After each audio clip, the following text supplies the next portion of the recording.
Hello, Wildcats. This is Miss Ivy here for Monday's Marvelous Book Talk.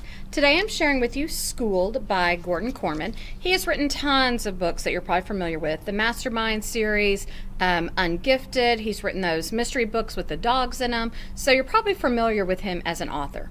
So in this one, homeschooled by his hippie grandmother, Capricorn, or Cap Anderson, has never watched television. He's never eaten pizza. He's never even stepped foot inside of a public school. But when his grandmother lands herself in the hospital after falling out of a tree while picking plums, Cap has no choice but to go live with the school guidance counselor and her cranky teenage daughter.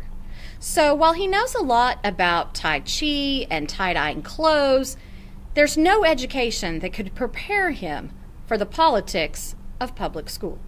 So Cap is already a target the minute that he walks into campus because of his weirdness, his long hair, his crazy clothes.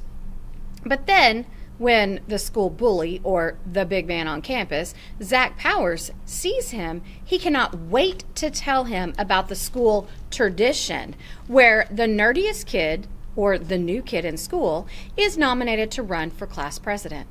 So, will Cap turn out to be the best president that this school has ever had? Or will he just be the biggest class joke? To find out, read Schooled. This is Miss Ivy coming at you from your Wayside Library.